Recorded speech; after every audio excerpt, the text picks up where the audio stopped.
नमस्कार, मैं शीतल पी सिंह, सत्यहिंदी.com पर आपका स्वागत है। मित्रों, चुनाव की सरगर्मियाँ बढ़ती जा रही हैं और मौसम की भी सरगर्मियाँ साथ-साथ बदलती जा रही हैं, गर्मी की ओर बढ़ रही हैं। तो अब हम लोग कोशिश करेंगे कि बीच-बीच में आपको चुनावों से संबंधित खबरें विभिन्न राज्यों से, विभिन्न विशेषज्ञों से और फील्ड रिपोर्ट्स के ज़रिए आप तक पहुँचाने की कोशिश करें। इस क्रम में आज राजस्थान के बारे में वहाँ एक फ्रीलांस पत्रकार हैं महेश जी, उनसे बातचीत करते हैं। विधानसभा के चुनाव के वक़्त भी मैंने उनसे बातचीत की थी और काफ़ी सारगर्भित और जानकारीपूर्ण बातचीत उनके साथ रहती है। महेश जी द वायर और अन्य कई पोर्टलों और अखबारों वगैरह के लिए लिखते पढ़ते हैं, राजस्थान मूल के ही हैं। तो आइए, अब महेश जी से सीधे आपका परिचय कराते हैं और बातचीत शुरू करते हैं। स्वागत है महेश जी आपका हमारे कार्यक्रम में। तो इस नमस्कार सर, शुक्रिया।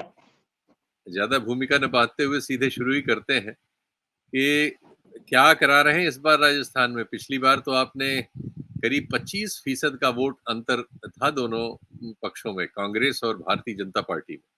भारतीय जनता पार्टी को 2019 लोकसभा में करीब-करीब 60% वोट मिल गए थे और करीब 35% पे कांग्रेस थी। तो ये तो अंतर 15, 10, 25% का अंतर था, बहुत बड़ा अंतर था और 25 की 25 सीटें खुद भाजपा ने 24 और एक उनके सहयोगी उस समय जो थे, जो एक वहाँ की लोकल पार्टी है आरएलपी उसके साथ, वो जीते थे और इतने भारी अंतर से स्वाभाविक था ऐसा होना था। लेकिन जो अभी विधानसभा चुनाव हुए, उनमें ये अंतर बहुत ज़्यादा घट के, बहुत ज़्यादा हम कहेंगे। अब उन दोनों मोर्चों में जो अंतर है वो कुल 2% मुश्किल से बचा है। यानी और उसमें एक परिवर्तन भी हुआ है जो आरएलपी उस समय उधर थी, बीजेपी के साथ थी, वो इस बार अब कांग्रेस के साथ है। और अगर उसमें आदिवासी पार्टियों से आदिवासियों की जो पार्टी है उसका भी सब अगर उसके साथ भी कोई तालमेल हो जाता है, तो ये प्रतिशत और बढ़ेगा। प्लस इस चुनाव में वामपंथी दल भी उनके साथ समझौते में है। आम आदमी पार्टी चुनाव नहीं लड़ रही है, वो इसको समर्थन कर रही है। तो आप ये कह सकते हैं कि विधानसभा चुनाव के अगर मतों को देखें, तो लगभग बराबरी की स्थिति है मत प्रतिशत में जनसमर्थन। लेकिन हम जानते हैं कि लोकसभा चुनाव में भारतीय जनता पार्टी के पास जो एक नेता और मुद्दा है, वो तुलनात्मक रूप में दूसरों से बहुत वज़नी है। लेकिन जो स्पेस है वो थोड़ा घटा है विधानसभा में क्योंकि जो वोट ऑर्गेनाइज्ड हैं पार्टियों में और जो वोट खाली है यानी अन्य के खातों में जो वोट गए हैं वो सिर्फ 14% है। तो भारतीय जनता पार्टी अगर विधानसभा की स्थिति से अपने को सारे अन्य मत ले जाए तब भी वो 56-57% से ज्यादा वोट पे नहीं जाती। लेकिन चूंकि सारे अन्य मत भारतीय जनता पार्टी को ही जाए ऐसा नहीं कहा जा सकता और अगर वो 40-60 भी बढ़ते हैं तो भारतीय जनता पार्टी करीब 50-51% वोट पे आ जाएगी अगर वो अपना 19 का प्रदर्शन जैसा प्रदर्शन दोहराती हुई नजर आती है तब। लेकिन अगर इसमें उलटफेर कुछ हो रहा है और कुछ जो एंटी इनकम्बेंसी केंद्रीय सरकार के विरुद्ध भी है और जो बहुत सारी समस्याएं किसानों के आंदोलनों से पैदा हुई हैं और अन्य आंदोलनों से पैदा हुई हैं। अभी जो केजरीवाल की गिरफ्तारी है, इसके पहले इलेक्टोरल बॉन्ड का मामला है। ये सब चीजें अगर जोड़े तो कुल मिला के चुनाव एक रोचक स्थिति में पहुंचता हुआ लगता है और ऐसा लगता है कि जो प्रदर्शन 2019 में था उसको दोहरा पाने में बहुत मुश्किलें आएंगी। ऐसा हो सकता है कि इसमें उनको बंटवारा करना पड़े और कुछ सीटें जो है वो जो इंडिया गठबंधन है उसके पाले में भी जाएं। ऐसा आंकड़ों को एक नजर से देखने से लगता है, लेकिन फिर भी फील्ड पे क्या हो रहा है, जमीन पे क्या हो रहा है, उस सब को समझने के लिए हम महेश जी के सामने हैं। महेश जी, सीधे-सीधे आपसे पूछें, आप राजस्थान को भौगोलिक तौर पर जहाँ-जहाँ जैसे बाँट के बताना चाहें उस तरह से बता सकते हैं। कोई सामाजिक आधार पर वर्गीकरण हो आपका, उस आधार से बता सकते हैं या कोई और आपके पास आपका उसके बारे में आकलन हो, उस तरह से बता सकते हैं। एक पहले तस्वीर इस समय के चुनाव के दौरान अब चुनाव वहाँ शायद 2 चरणों में हो रहा है राजस्थान में कि 1 चरण में? जी, दो चरणों में हो रहा है। पहले चरण में 19 अप्रैल को 12 सीटों पर चुनाव होगा और दूसरे चरण में 26 अप्रैल को बाकी की 13 सीटों पे चुनाव होगा। तो 2 चरणों में ठीक है है। चुनाव। अधिकतर सीटों पर तो उम्मीदवार घोषित हो गए हैं, जहाँ तक जानकारी है। तो एक तस्वीर थोड़ी-थोड़ी अब स्पष्ट होने लगी होगी, तो आपसे सुनना चाहेंगे। ज़रा आप बताएँ। जी, पहला तो उम्मीदवार सिर्फ़ एक बांसवाड़ा सीट पे है, जिस पे अभी कांग्रेस ने घोषित नहीं किया है।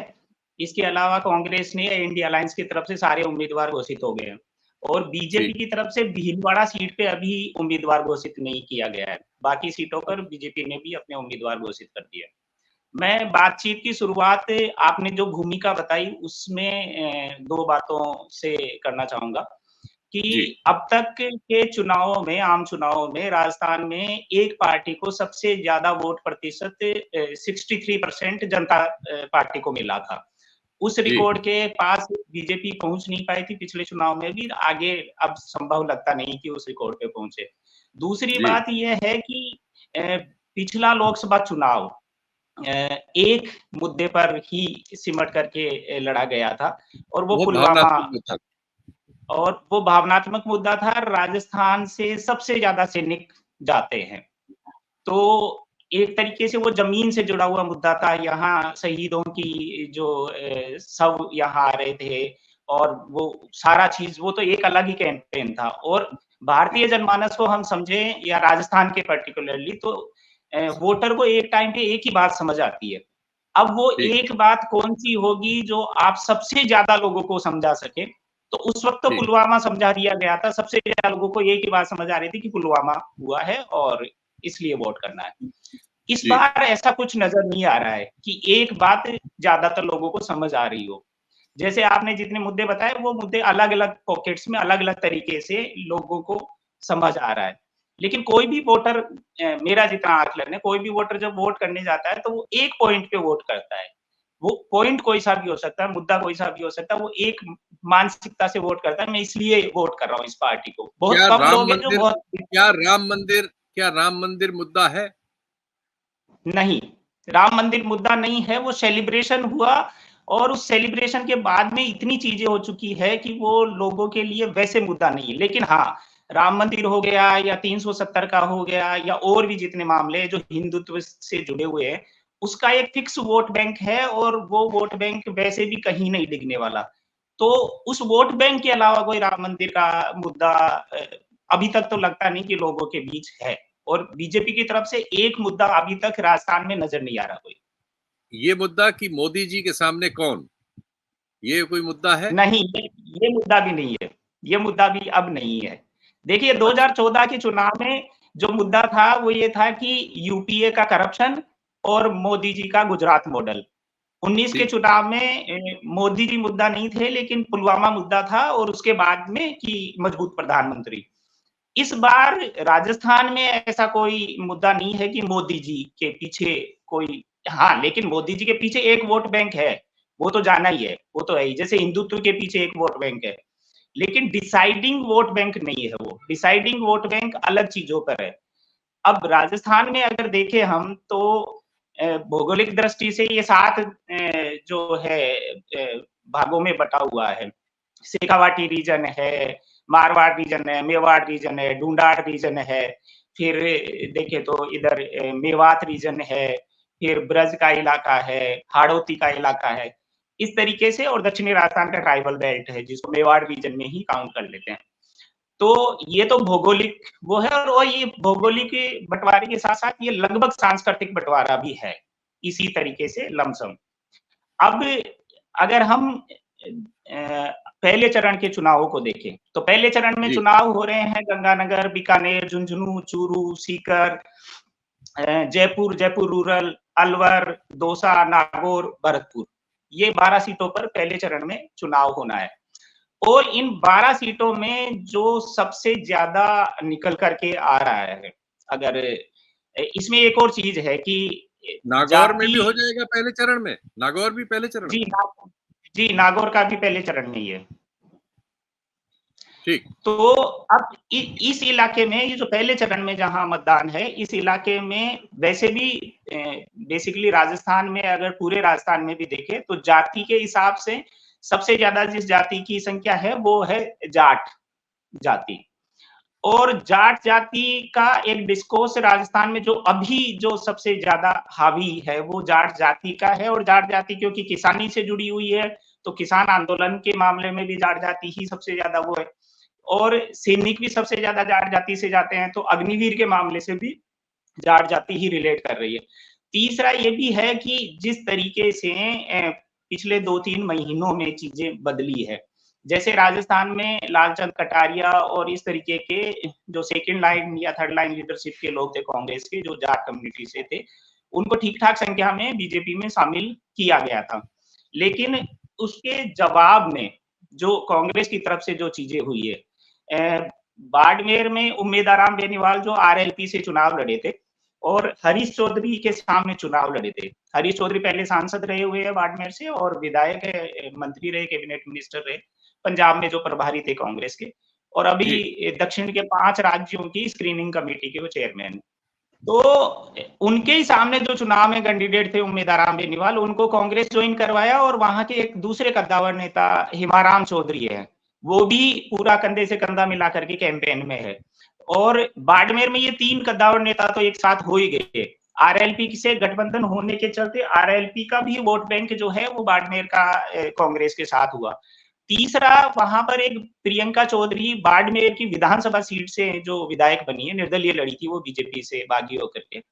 उनके पिताजी का मारवाड़ में कांग्रेस बीजेपी को स्थापित करने में बड़ा योगदान रहा था। और जब ये चुनाव लड़ी तो उनसे जो समाज ने बैठ करके जो शर्तें रख पाई उनमें एक शर्त ये थी कि आप बीजेपी में नहीं जाएंगे। तो उनके पीछे जो लोग थे वो लोग भी अब उम्मीदाराम बेनीवाल के साथ हैं। और सामने कैलाश चौधरी है, बीजेपी से जो है वहां कैलाश चौधरी है।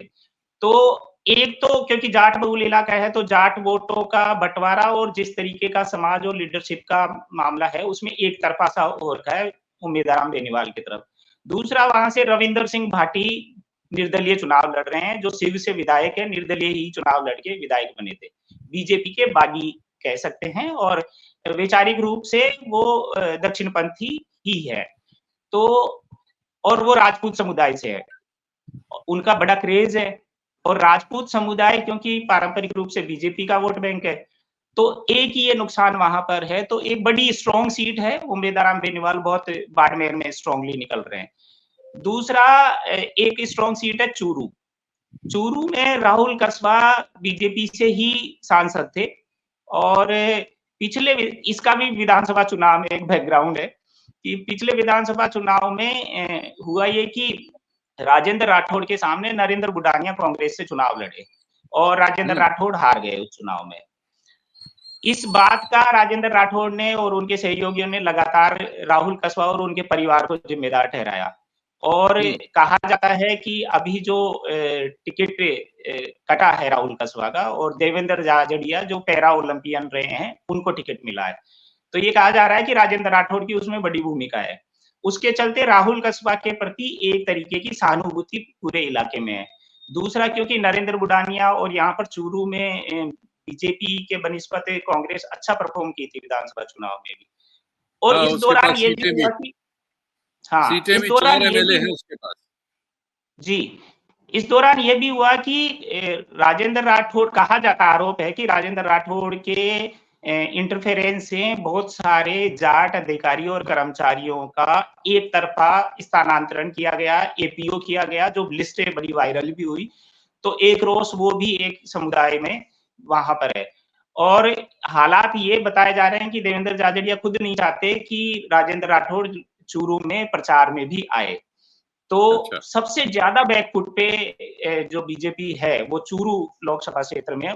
उसमें प्लस ये हो गया कि भादरा और ये राजगढ़ जो विधानसभा सीटें हैं, यहाँ पर सीपीएम का भी थोड़ा प्रभाव है। बल्कि भादरा से तो विधायक थे और कुछ ही चंद वोटों से इस बार बलवान पूनिया हारे। तो बलवान पूनिया पूरा जोर शोर से उनके साथ प्रचार में लगे क्योंकि अलायंस में है। और राजगढ़ से भी एक निर्मल पूनिया करके है जो सीपीएम के हैं, वो बड़े जोर-शोर से लगे हुए हैं। तो ये सीट तो एक तरीके से आप बहुत जिसमें आप प्रिडिक्शन नहीं होता है, हम एनालिसिस करते हैं, उसमें इतना प्रिडिक्ट नहीं कर सकते, लेकिन जो होता है ना, एक सीट पे आप बहुत कॉन्फिडेंटली बोल सकते हैं कि यहाँ कुछ नहीं हो सकता। उस तरीके की सीट है ये। फिर ठीक। थोड़ा आगे बढ़े तो सीकर की सीट है। सीकर में जो है सीपीएम से कैंडिडेट है अमराराम, इंडिया अलायंस के कैंडिडेट है, वो सीपीएम को वो सीट दी गई है। अमराराम 4 बार विधायक रहे हैं, उसके बाद 4 बार हारे भी है विधायकी, लेकिन उनका किसान आंदोलनों में, वहाँ के जनसंघर्षों में अमराराम सीकर के लिए एक ज़रूरी व्यक्ति माने जाते हैं और अच्छा। उनकी रिस्पेक्ट इस तरीके की है कि हाँ, जनता के व्यक्ति हैं, वो चुनाव हारे चाहे जीते। तो इस हाँ। बार एक सहानुभूति उनके प्रति और जो वहाँ से बीजेपी के कैंडिडेट है, अभी जो सांसद भी है, स्वामी सुमेधानंद स्वामी, उनके कुछ वक्तव्य इस दौरान इस तरीके के आए हैं। उन्होंने एक जाट बोर्डिंग करके एक छात्रावास है, उसके खिलाफ एक वक्तव्य दिया, जबकि उसका थोड़ा हिस्टोरिकल ऐसा है कि वो किसान छात्रावास हुआ करता था और फिर ये वहाँ पर कुछ विवाद हुआ। सुमेधानंद किस समुदाय से है? सुमेधानंद भी जाट समुदाय से हैं, अच्छा। लेकिन वो आर्य समाजी हो गए और उस तरीके से। अच्छा, ठीक। जी। तो उनके वो वक्तव्य का भी प्रभाव बहुत ज़्यादा है और वहाँ पर गोविंद सिंह डोटासरा जो पीसीसी प्रेसिडेंट है, वो सीकर से ही है। तो वो भी बहुत इन्वॉल्व होके, महादेव सिंह खंडेला एक है कांग्रेस के नेता, वो भी पूरा उनका फार्म हाउस ही अभी जो है अमराराम का कार्यालय बना हुआ है, मुख्य कार्यालय।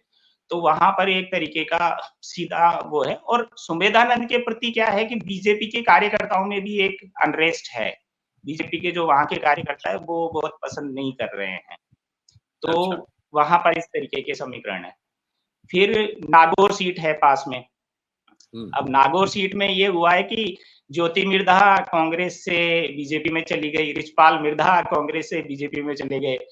तो जो मिर्धा परिवार राजनीति किया करता था नागौर में, वो मिर्धा परिवार एक तरीके से बीजेपी के साथ चला गया, जो कांग्रेस का सबसे बड़ा ताकत हुआ करता था। और हनुमान बेनीवाल जो अभी सांसद है, पिछली बार ये बीजेपी के साथ अलायंस में लड़े थे, आरएलपी के सुप्रीमो जो है, हुँ। वो इंडिया अलायंस के कैंडिडेट है।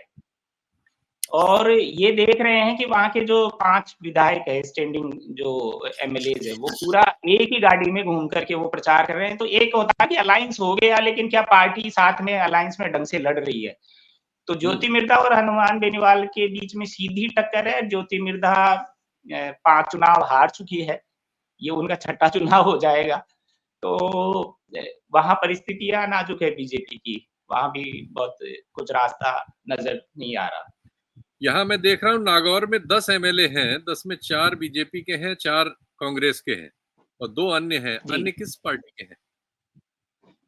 एक तो ये हो गए अपने हनुमान बेनीवाल जो आरएलपी के हैं अच्छा, एक उन्हीं का और होगा। दूसरे यूनुस खान है जो निर्दलीय लड़े थे डीडवाना ओह! से। यूनुस खान यूनुस भी उसी खान। इलाके से हैं। जी, जी, ठीक। जी। और बताएँ? नागौर हो गया, इसके दूसरा बाद? फिर हम झुंझुनू सीट पे जाते हैं, तो झुंझुनू जी। वो इलाका है जहाँ देश सबसे ज़्यादा सैनिक जहाँ से देश को मिलते हैं। तो अच्छा, अग्निवीर झुंझुनू के लिए बहुत बड़ा मामला है। अग्निवीर के अच्छा। पीछे झुंझुनू में बहुत बड़ा अनरेस्ट है। दूसरा किसान जी, समुदाय है वहाँ पर भी और जी। तीसरा ब्रजेंद्र ओला वहाँ से कैंडिडेट है कांग्रेस के, जो अच्छा। विधायक है और शीशराम ओला के सुपुत्र हैं। तो झुंझुनू झुंझुनू में की भी मैं देख राजनीति रहा के हूँ लिए कांग्रेस के 5 विधायक हैं। जी, झुंझुनू में इस बार कांग्रेस के 5 विधायक हैं और बीजेपी के 2 जी, हैं, तो ये तो एक तरह से थोड़ी अपोज़िशन की सीट बन सकती है। जी। आप समझिए कि ये सीकर, चूरू, झुंझुनू ये शेखावाटी का इलाका कहलाता है। इस शेखावाटी रीजन में 21 सीटों में से इस चुनाव में भी 15 सीटें कांग्रेस ने जीती है। तो अच्छा, तो कांग्रेस को वहाँ थोड़ा समर्थन है।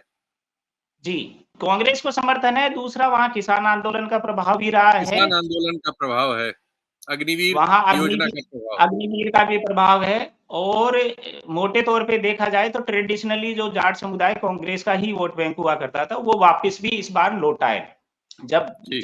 जाटों को ओबीसी का आरक्षण दिया गया और वसुंधरा राजे जब राजस्थान की राजनीति में आई, तब जाट समुदाय पहली बार कांग्रेस से छिटक करके और परशुराम मदेरणा को सीएम नहीं बनाने की नाराजगी पे उस तरफ गया था, लेकिन पिछले विधानसभा चुनाव में बड़े तौर पे ये देखा गया कि जाट समुदाय वापस इस तरफ आया है कांग्रेस की तरफ। ठीक।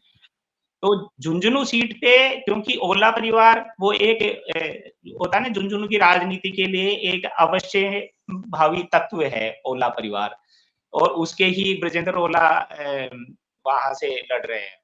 और दूसरा सामने शुभकरण चौधरी है। शुभकरण चौधरी विधानसभा चुनाव हार के आए, अच्छा। तो वहां बड़ा मुश्किल में है बीजेपी। लेकिन ये भी देखना होगा कि जैसे वहां पर जो और जरूरी नेता है, जैसे रीटा सिंह है या फिर राजकुमार शर्मा है, जो कांग्रेस के जो लोग हैं, वो किस तरीके से चंदेलिया है, वो किस तरीके से ब्रजेंद्र ओला के साथ काम करते हैं, उसका एक थोड़ा स्लाइट इफेक्ट हो सकता है। अदरवाइज वो सीट भी बड़ी मजबूती में है। फिर आते हैं हम गंगानगर सीट पे। आप जो परिदृश्य पैदा कर रहे हैं उसके हिसाब से तो काफी सीटों पर अपोजिशन इस बार ताकतवर लड़ाई लड़ रहा है। नहीं, असल में अभी तक हमने जिन सीटों पे बात करी वहां अपोजिशन ताकत में है, क्योंकि आपने अच्छा, वो बात यहाँ से शुरू हुई ना कि किसान समुदाय, अग्निवीर, उसका इफेक्ट कहाँ है। जी, ठीक। तो जैसे अब अगली सीट है गंगानगर। तो गंगानगर में कुलदीप इंदौरा कैंडिडेट है, जो अभी तक कोई चुनाव जीते नहीं है। कांग्रेस उनको लगातार कांग्रेस से तो विधायक का भी चुनाव लड़ाया, वो भी नहीं जीत पाए। तो कैंडिडेट के तौर पे थोड़ा कमजोर है गंगानगर सीट पे, लेकिन बीजेपी की तरफ से भी एक नई कैंडिडेट है, प्रियंका बालान। और प्रियंका बालान अनूपगढ़ विधान परिषद, ये जो जिला परिषद नहीं, नगर परिषद की सभापति है अभी, तो उनको कैंडिडेट बीजेपी ने बनाया। तो दोनों ही कैंडिडेट के तौर पे बड़ा साफ नहीं लगता है। लेकिन गंगानगर में एक चीज तो ये है कि किसान आंदोलन का, अभी चल रहे किसान आंदोलन का भी प्रभाव है। अभी चल रहा जो किसान आंदोलन, उसमें भी गंगानगर से एक जीकेएस संगठन है, वो पूरी तरह इन्वॉल्व है, वहां अभी मोबिलाइजेशन है। तो एक ये प्रभाव, और दूसरा क्योंकि हरियाणा और पंजाब से जुड़ता है, वहां सिख समुदाय काफी है गंगानगर में, तो वो भी एक प्रभाव जो अनरेस्ट है। तो ये इंटरेस्टिंग सीट है। इसमें साफ तौर पे नहीं कहा जा सकता कि क्या होने वाला है। गंगानगर में बता दें कि 6 विधानसभा सीटें हैं, 6 में से 4 कांग्रेस के पास है, 2 बीजेपी के पास है, और उसके पास में हनुमानगढ़ है, वहां 5 सीटों में से 3 कांग्रेस के पास है, 1 अन्य के पास है और 1 बीजेपी के पास है। यहाँ अन्य कौन होगा हनुमानगढ़ में? हनुमानगढ़ में अन्य कौन है? कोई निर्दलीय जीता है क्या? निर्दलीय ही जीता है। अच्छा, कोई निर्दलीय ही जीता है, लेकिन अभी याद नहीं। ठीक जी। इसके बाद में बीकानेर सीट है। तो बीकानेर सीट पे केंद्रीय मंत्री अर्जुन राम मेघवाल बीजेपी से कैंडिडेट है, जो अभी सांसद है, और उनके सामने गोविंद राम मेघवाल कांग्रेस से कैंडिडेट है। अर्जुन राम मेघवाल क्योंकि लगातार जीतते आ रहे हैं, और अभी बीच में कुछ वीडियोज भी आए कि उनको गांव से भागना पड़ा, उनका बड़ा विरोध भी हो रहा है। और गोविंद राम मेघवाल का कंपैरेटिवली जो इमेज है, वो थोड़ा बहुत सॉफ्ट पर्सन की, क्योंकि अर्जुन राम मेघवाल प्रशासनिक अधिकारी, प्रशासनिक सेवा से आए थे, तो इनका एक अलग तरीके का रुतबा और बॉडी लैंग्वेज होता है। तो बीकानेर में फिर दूसरा ये भी है कि किसान समुदाय का भी बड़ा प्रभाव है, वहां इफेक्ट पड़ेगा, अग्निवीर का भी वहां इफेक्ट पड़ेगा, लेकिन उतनी स्पष्ट सीट नहीं है बीकानेर। नहीं, विधानसभा में बीजेपी के 7 में से 6 विधायक है, तो बीजेपी के लिए एक मजबूत सीट है। जी, उसमें ये भी है कि वहां पर सीपीएम भी लड़ा था, तो सीपीएम की वजह से भी एक सीट उस तरफ गई। श्री डूंगरगढ़ की जो सीट है, वो सीट उस तरफ गई।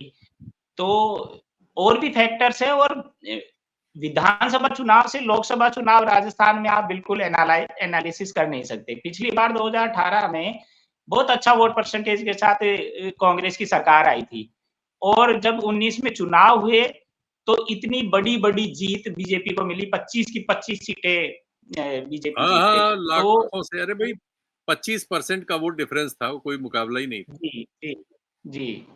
तो जी, उससे नहीं, लेकिन अभी की जो परिस्थितियाँ हैं उसमें ये है कि बराबरी का मुकाबला है बीकानेर सीट पे। ठीक। इसके उसके बाद बाद वैसे तो भौगोलिक रूप से जोधपुर पास में आता है, लेकिन जोधपुर का दूसरे चरण में होगा, तो उसके बारे में हम बाद में बात करते हैं। उसके बाद हम जयपुर की तरफ बढ़ते हैं। तो जयपुर शहर बीजेपी का गढ़ है और इस गढ़ में कांग्रेस ने इतनी हड़बड़ी करी कि सुनील शर्मा को टिकट दिया गया, जिनका संबंध जयपुर डायलॉग से बताया जाता है जी, और उनकी बहुत सारी पुरानी चीज़ें वायरल भी हुई और ये मज़ाक भी बना जी, कि उनका टिकट वापस बदल करके प्रताप सिंह खाचरियावास को टिकट दिया गया। प्रताप सिंह खाचरियावास जयपुर सीट ऐसी है कि वहाँ से कांग्रेस से कोई लड़ने को शायद तैयार नहीं होता है। वो जी, उसको आप बीजेपी का गढ़ बोल सकते हैं और प्रताप सिंह खाचरियावास जो है साहस करके ही लड़ रहे हैं और कितना हिम्मत से लड़ पाएँगे, कितना कर पाएँगे। सामने मंजू शर्मा है, जो भंवरलाल शर्मा की बेटी है। हुँ, वो ब्राह्मण समाज के कद्दावर नेता रहे हैं। तो बीजेपी मतलब आप जयपुर सीट को बीजेपी की सीट मान सकते हैं बहुत आराम से और ये अचंभित करने वाला होगा अगर प्रताप सिंह खाचरियावास वहाँ कुछ परफ़ॉर्म कर पाते हैं तो। ये बहुत जयपुर स्पष्ट सीट है वो। जयपुर देहात क्या रहेगा, जयपुर रूरल? जयपुर रूरल में ये है कि वहाँ पर एक सबसे युवा जो चेहरा है कांग्रेस की तरफ से अनिल चोपड़ा को टिकट दिया गया है, जो पहले राजस्थान विश्वविद्यालय के अध्यक्ष रहे हैं और छात्र राजनीति में युवा यूथ कांग्रेस की पॉलिटिक्स में वैसे सक्रिय रहे और सचिन पायलट का टिकट है ये। सचिन पायलट के सबसे मजबूत कार्यकर्ताओं में से एक अनिल चोपड़ा है। इंटरेस्टिंग बात ये है कि अगर आप 25 की 25 लोकसभा सीटों को देखें, उन सीटों पे ये होता है ना कि 5 साल से कोई सांसद की तैयारी कर रहा हो ज़मीन पर। तो ये एकमात्र अनिल चोपड़ा है जो 5 साल से सांसद की तैयारी कर रहे थे। बाकायदा ये होता है ना, नेता लिखते हैं, अपना पोस्ट लगाते हैं, उसमें लिखते हैं, अपनी विधानसभा का नाम लिखते हैं या कुछ। तो ये 5 साल से जयपुर ग्रामीण लोकसभा क्षेत्र, अपना नाम और जयपुर ग्रामीण लोकसभा क्षेत्र और ज़मीन पर 1 टू 1 मिलना, जाना, पूरा कैंपेन इनका मैं देख रहा हूँ कि 5 साल से चल रहा है। और उसके चलते इनकी एक स्ट्रॉन्ग टीम भी तैयार हुई है। तो ज़मीन पर जो है जयपुर ग्रामीण में अनिल चोपड़ा बहुत मज़बूत है। अब वो ये देखना होगा कि 5 साल की मेहनत किस तरीके से आउटकम में बदलती है या ऊपरी चीज़ें तय करती है कि किस तरीके से होगा। लेकिन सामने राव राजेंद्र सिंह है और राव राजेंद्र सिंह पहले विधानसभा के उपाध्यक्ष रह चुके हैं। राव राजेंद्र सिंह बीजेपी में एक इंटेलेक्चुअल व्यक्ति के तौर पे देखे जाते हैं, डिसेंट व्यक्ति है। अपने जब वो सरकार भी रही बीजेपी की तो अपना जो विरोध है उन्होंने स्पष्ट रूप से रखा भी। थोड़ा-सा प्रो पीपल व्यक्ति हैं और उसके चलते एक इमेज जो होती है ना, एक डिसेंट पार्लियामेंटेरियन जैसी एक इमेज वो पहले से होल्ड करते हैं। तो उसके चलते एक एक उनका थोड़ा मजबूत दावा। जातिगत समीकरणों को देखें तो जयपुर रूरल में अनिल चोपड़ा जाट समुदाय से हैं, वहाँ जाट समुदाय का ठीक-ठाक वोट बैंक है। फिर क्योंकि सचिन पायलट के बेहद करीबी और सचिन पायलट और अनिल चोपड़ा ऐसे ही एक ही माना जा रहा है, तो गुर्जर समुदाय के भी वहाँ काफ़ी वोट है, तो गुर्जर समुदाय जुड़ता है उसमें। तो इंटरेस्टिंग होगा। अ, अगर मेरी समझ से कहा जाए तो क्योंकि अनिल चोपड़ा का इसमें पलड़ा थोड़ा भारी लगता है। राव राजेंद्र पिछला विधानसभा चुनाव भी आ रहे थे, इस बार तो उनको टिकट भी नहीं मिला था विधानसभा का। तो ये एक तरीके की उस सीट है कि ठीक है। कांग्रेस इस पे थोड़ा देख सकती है। जी, इ इसके बाद हम आते हैं अलवर सीट पे। लेकिन पिछली बार जो डिफरेंस था वो करीब 4 लाख का था इस सीट पे। ये डिफरेंस तो अगर आप सीकर में भी देखेंगे या झुंझुनू में भी देखेंगे, चूरू में देखेंगे तो ये डिफरेंस बहुत बहुत मिलेगा। लेकिन जी। पिछली बार से कंपेयर करेंगे तो फिर कांग्रेस इज़ नोवेयर। कांग्रेस कहीं है ही। हाँ, पिछली बार राज्यवर्धन राठौर लड़े थे यहाँ से। जी, और यहाँ से एक बात ये भी है कि लालचंद कटारिया जयपुर ग्रामीण में कांग्रेस के मजबूत नेता माने जाते थे। इवन टिकट घोषित करने में भी ये इंतजार हो रहा था कि लालचंद जी रुकेंगे या जाएंगे। और लालचंद कटारिया अशोक गहलोत के बेहद करीबी व्यक्ति माने जाते हैं, तो वो चले गए बीजेपी में। तो एक फैक्टर ये भी काम करता है। लेकिन जयपुर ग्रामीण में क्योंकि आप लंबे समय तक एक दायरे की राजनीति कर रहे हो, आप लोगों को एक ही तरीके की बात कर रहे हो और अचानक से आप बदल के जाएँगे, तो आपके निजी कार्यकर्ताओं को छोड़कर बाकी लोग मुश्किल ही आपके साथ आते हैं। और लालचंद कटारिया को जाट चेहरा तो देखा जाता है, लेकिन एक होता है ना कि ज़मीन पे बहुत मजबूत नेता हो और बहुत होता है ना मास लीडर का कोई छवि हो, वैसा नहीं है। तो उनकी छवि ऐसी है कि हाँ, अशोक गहलोत साहब के बेहद निजी हैं और वैसे स्ट्रैटेजिकली मजबूत हैं। तो अभी वो बीजेपी में चले गए हैं तो ये ठीक लाखों का अंतर भी और बहुत सारी चीज़ें भी थोड़ा ज़मीन पे थोड़ा बदलती तो है। ठीक है। और बताइए? पहले चरण फिर की हमने अलवर सारी सीट है। सीटें अलवर जी, अलवर सीट है। हमने अब पहले अलवर चरण की सीट अभी पे पहले चरण की पूरी नहीं हुई, अभी अलवर बाकी है, दौसा बाकी है, करौली, ठीक धौलपुर बाकी है। जी, अलवर अलवर बताइए? तो अलवर पे भूपेंद्र यादव बीजेपी से कैंडिडेट है। भूपेंद्र यादव केंद्रीय मंत्री हैं। नरेंद्र मोदी, अमित शाह के बाद में जो मजबूती के नेता माने जाते हैं बीजेपी में, उस लाइन में तीसरी लाइन में खड़े नेताओं में से है।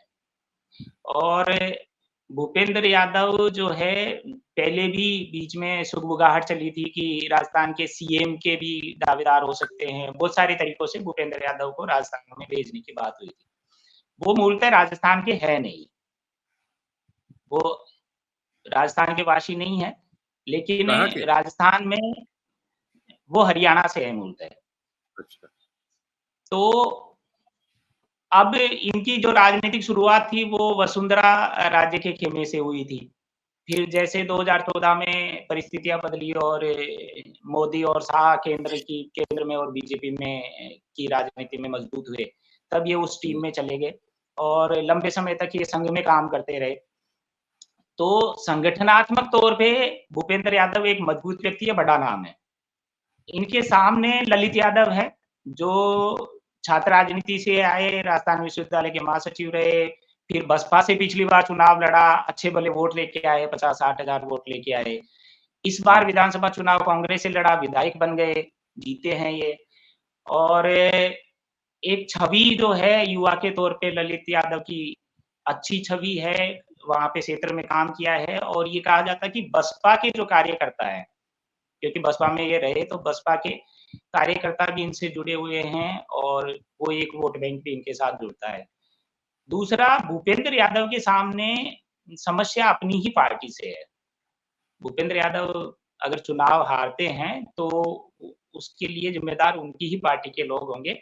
आपको यहाँ ये नाम याद बता होगा दें एक चीज़ बाबा बता दें यहाँ बालकनाथ। मतलब दर्शकों के हुँ, लिए एक चीज़ बता दें कि 11 सीटें अलवर जिले में हैं, जिसमें से कांग्रेस जी। के पास इस चुनाव में 6 हैं और बीजेपी के पास हुँ, 5 हैं। जी, हुँ। बाबा बालकनाथ एक एक और बड़ा नाम थे, जो चुनाव इस एक बार और हार गए चीज़ ना बाबा बालकनाथ? नहीं जीत बाबा गए वो, बालकनाथ तो जीत गए ना? जीत गए, जीत गए। जीत बाबा बालकनाथ सांसद थे, विधानसभा का चुनाव लड़े, विधायक बन गए, जीत गए, बीच में बड़ा चला कि सीएम बनाएँगे, राजस्थान का योगी, इस तरीके का भी चला और जी, सीएम बनना दूर उनको मंत्रालय भी नहीं मिला। तो एक नाराज़गी बाबा बालकनाथ में अच्छी वाली है और ये कहा जा रहा है कि बाबा बालकनाथ भी यादव समुदाय से आते हैं। हाँ, वो भी यादव समुदाय से जी, तो एक तो वहाँ से सहयोग की थोड़ी उम्मीद कम है हुँ, और भी जो अच्छा एक और चीज़ है कि आपने जो बताया कि 11 विधानसभा सीटें आती है, तो मैं थोड़ा-सा हुँ, क्लियर कर दूँ कि 11 विधानसभा सीटें अलवर जिले में आती है, लेकिन जिले में, अलवर लोकसभा में राजस्थान में ये है लोकसभा कि में तो एक 8 आती लोकसभा क्षेत्र में 8 है, 8 विधानसभा सीटें आती है, 8 आती है। ठीक, तो वो बँटवारा होता है। तो एक तो ये समीकरण है कि बालकनाथ हो गए या 1-2 और लोग हैं जो बीजेपी के हैं, वो नहीं पसंद करेंगे कि भूपेंद्र यादव उस तरीके से स्थापित हो। दूसरा ललित यादव को वहाँ से भंवर जितेंद्र सिंह का बहुत समर्थन है। पिछला चुनाव भंवर जितेंद्र सिंह ही लड़े थे यहाँ। जी, जी। पहले सांसद भी रहे यहाँ से और भंवर जितेंद्र का बड़ा प्रभाव उस इलाके में है। तो वो इंटरेस्टिंग चुनाव है, लेकिन हाँ, ये कहा जा सकता है कि अगर हारते हैं तो ज़िम्मेदार बीजेपी के लोग होंगे, मतलब सीधे तौर पे अगर दोनों पार्टियाँ इंटैक्ट होके चुनाव लड़ेगी, तो फिर भूपेंद्र यादव का पलड़ा भारी है। अच्छा। जी। अब इसके बाद दौसा सीट है। ठीक। तो दौसा सीट से मुरारी लाल मीणा है कांग्रेस के कैंडिडेट और कन्हैया लाल मीणा है बीजेपी के कैंडिडेट। ठीक। मुरारी लाल मीणा जो है पहले बसपा से विधायक बने, फिर कांग्रेस से विधायक बने और अब कांग्रेस से सांसद का चुनाव लड़ रहे हैं। कन्हैया लाल मीणा भी जो है विधायक रहे हैं, चुनाव हारे भी और मुश्किलों में भी फँसे और काफ़ी बुजुर्ग हो गए हैं, तो उतना सक्रिय नहीं है। ये सीट अगर देखा जाए तो कांग्रेस के लिए बड़ी मजबूत सीट है। सीधे तौर पे देखा जाए अच्छा। तो मुरारी लाल मीणा वहाँ पर और जो मीणा समुदाय का भी एक तरीके से जो झुकाव कांग्रेस की तरफ है, रमेश मीणा की वजह से, हरीश चंद्र मीणा की वजह से, नमो नारायण मीणा की वजह से। हालाँकि किरोड़ी लाल मीणा को वहाँ से कैंडिडेट बनाने की बात हो रही थी, किरोड़ी लाल मीणा भी राज्यसभा सांसद है, तो फिर वो उन्होंने अपने भाई इनकार के लिए किया है चाह रहे उसके थे। भाई के लिए चाह रहे वो थे, उन्होंने इनकार किया और उसके बाद इनको कैंडिडेट बनाया गया है। तो मुश्किलों में है बीजेपी लेकिन मुश्किलों में वहाँ कांग्रेस भी है, क्योंकि नरेश मीणा एक युवा नेता है, जिनको कांग्रेस में शामिल किया गया और हुँ। उन्होंने मंच से ही मुरारी लाल मीणा के खिलाफ कुछ बातें कही और वो बड़ा पेच फँसा हुआ है। हालाँकि ज़मीनी तौर पे देखा जाए तो नरेश मीणा के पास बहुत वोट नहीं है दौसा में, लेकिन एक नैरेटिव के तौर पे वो एक बड़ा नैरेटिव होता है कि भाई मुझे कब तक राजनीतिक रूप से आप पीछे धकेलते रहेंगे वगैरह-वगैरह। वो निर्दलीय चुनाव लड़े थे इस बार 12 के एक विधानसभा सीट से हार भी गए। तो वो एक विवाद वहाँ पर बना है। लेकिन इनके अलावा वहाँ पर कांग्रेस मजबूत है, मुरारी लाल मीणा बहुत मजबूत कैंडिडेट है दौसा में। फिर करौली धौलपुर आता है। करौली धौलपुर एक रिजर्व सीट है और वहाँ पर भजन लाल जाटव जो है वो कांग्रेस से कैंडिडेट हैं और इंदू देवी जाटव जो है वो इससे बीजेपी से। बीजेपी से कैंडिडेट है।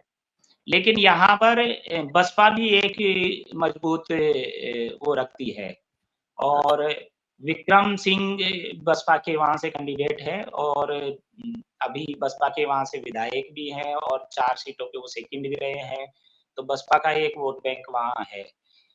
तो अगर बसपा वहाँ वोट ज़्यादा लेती है, तो वो बीजेपी के लिए प्लस जाएगा। वो बीजेपी को फ़ायदा देगा। ठीक। तो इस तरीके से एक ये चुनाव वहाँ का तय हो रहा है, अदरवाइज़ दोनों कैंडिडेट बराबरी के हैं और ये देखना होगा कि बसपा वहाँ कैसा परफ़ॉर्म करती है। फिर एक भरतपुर सीट है, जहाँ पर संजना जाटव कांग्रेस से हैं, ये भी रिज़र्व सीट है, एससी रिज़र्व सीट है और रामस्वरूप कोहली जो है बीजेपी के कैंडिडेट हैं। और वैसे जाति के हिसाब से देखा जाए तो वहाँ पर जाट और जाटव, ये 2 जातियाँ सबसे ज़्यादा प्रभाव रखती है। बसपा का भी वहाँ प्रभाव है, लेकिन बसपा का कैंडिडेचर वहाँ सांसद के उसके तौर पे उतना है नहीं, तो इनमें ही सीधा मुकाबला है। भरतपुर में विश्वेंद्र सिंह जो राजघराना है भरतपुर का, विश्वेंद्र सिंह कांग्रेस के व्यक्ति हैं और बहुत साफ तौर पे वहाँ चुनाव नहीं लड़ा है क्योंकि जिस तरीके से किसान आंदोलन का प्रभाव जाट समुदाय में और इलाकों में होता है, वैसा प्रभाव भरतपुर में देखने को नहीं मिलता। क्योंकि वहाँ एक तरीके से ये कह सकते हैं कि जाट समुदाय रूलिंग क्लास से आता है। जो सामंतों और किसानों की लड़ाइयों का इतिहास राजस्थान में है, वो भरतपुर में नहीं है जाट समुदाय के लिए, वहाँ वो रूलिंग क्लास है, वहाँ वो राजा रहे हैं। तो उस तरीके का सेंटिमेंट और अग्निवीर का भी उस तरीके का सेंटिमेंट वहाँ देखने को नहीं मिलता है। नहीं मिलता। तो वहाँ एक अलग तरीके का समीकरण है और बसपा वहाँ पर क्या प्रभाव डाल पाती है, ये भी देखना होगा। जी। तो भरतपुर सीट बराबरी पे आप मान सकते हैं। बल्कि मैं कहूँगा बीजेपी थोड़ा मजबूत है वहाँ। भजन लाल शर्मा जो है अभी सीएम है, वो भरतपुर के ही है। तो अच्छा। उसका भी इफ़ेक्ट शायद कहीं न कहीं जाएगा। ये पहला चरण का सारा लेखा-जोखा है, पहला चरण में ये है। बस पहले चरण का ही आज के कार्यक्रम में हम लोग ले रहे हैं और दूसरे चरण के लिए आपको दूसरी बार तंग करेंगे और बहुत-बहुत धन्यवाद। आपने समय जी। निकाला हमारे दर्शकों के लिए राजस्थान से पहले चरण की एक जो इन्फॉर्मेशंस हैं अभी, उनका एक छोटा-सा विश्लेषण आपके सम्मुख है। फिर हाज़िर होंगे। बहुत-बहुत धन्यवाद। नमस्कार।